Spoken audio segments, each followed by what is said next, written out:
I'm Shan Hurst, personal trainer, artist, author, professional survivor. And I want to ask you a question. If your life was a book, would it be a good read? And think about this. If you were to read a book about someone where everything was going right for them with no struggles, it'd be a pretty boring book. And the reason why I'm thinking about this was last week I was surrounded by some teenagers, and they're very promising young kids, and I'm sure they're going to do very well. Yet they had that kind of naive expectation that it's all just going to be handed to them. Because I used to be that kid. Of course, it was 4 decades ago, back in the 80s. I'm from that Breakfast Club generation. And then what happens is the next 40 years was just life hammering me. And I'm sure I'm not the only one. Maybe you didn't get the career that you wanted, or maybe you did and it wasn't what you were hoping for. Perhaps a bad marriage. You lost people in your life, health problems. Life just isn't easy. So I want you to think about this.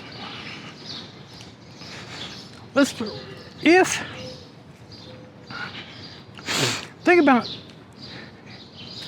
hopefully if everything goes well for you and you live many, many years with no pain, eventually you're going to end up on your last day of Earth. And I want you to think about what that would be like. Imagine this. It's your last day. You're at peace. You're not in pain. You're just lying there looking back, and your life starts to feel like one story. Not your achievements, not what you own, but everything you went through. The hard moments, the risks you took, the times you failed, and the strength you built because of it.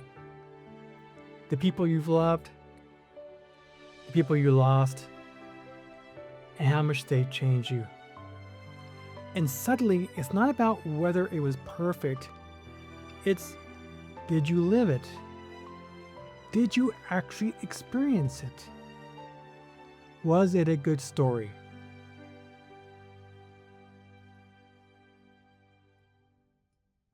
So my point is, if you find your life feels empty with no direction, unfulfilling, you're confused about, are you relevant? Where's your place in this world?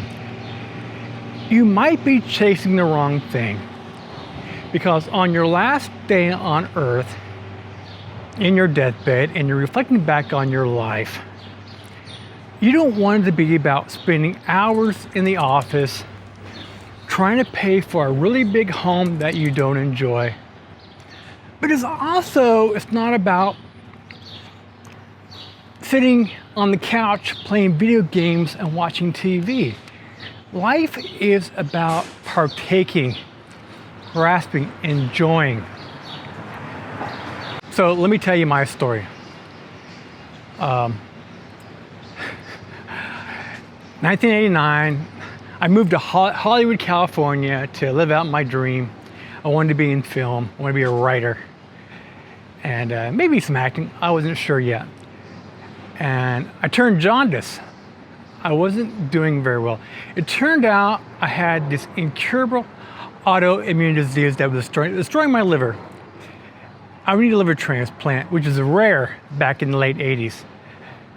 And to get the transplant, I would need to be sick enough to justify the surgery, but strong enough to survive it. And they told me it was going to take 10 years of the disease. I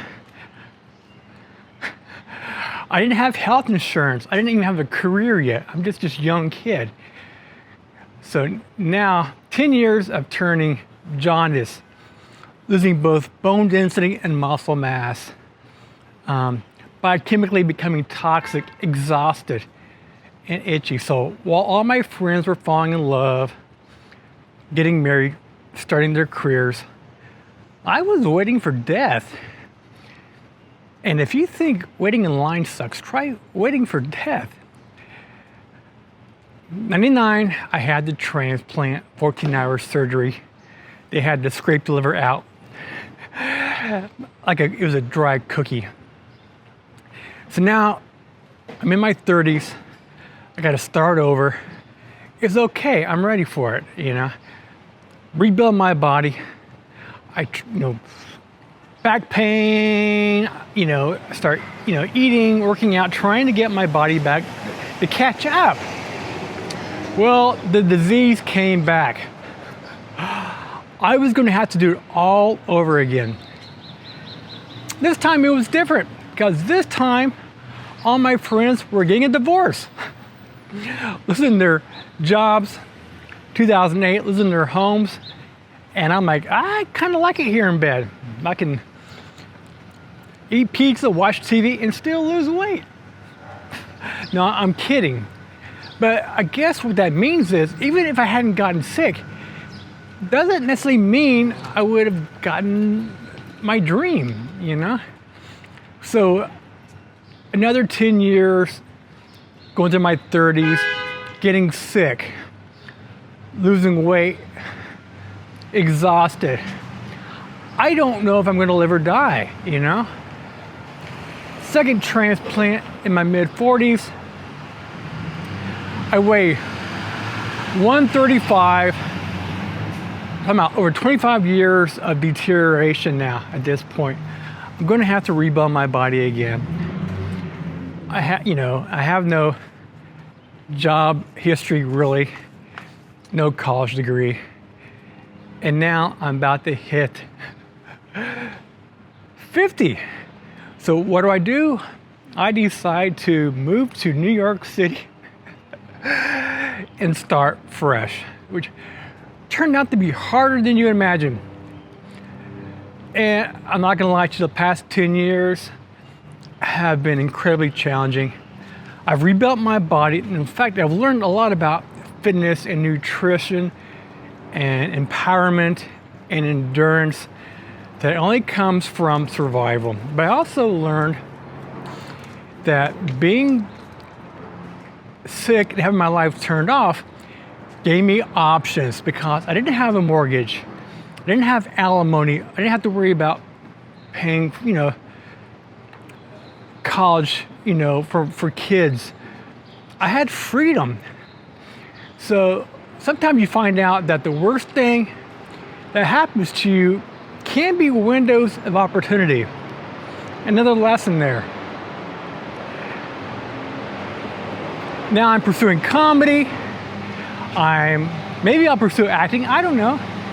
I live in West Village, which even at 7 in the morning, it's still a little busy. It's an adventure.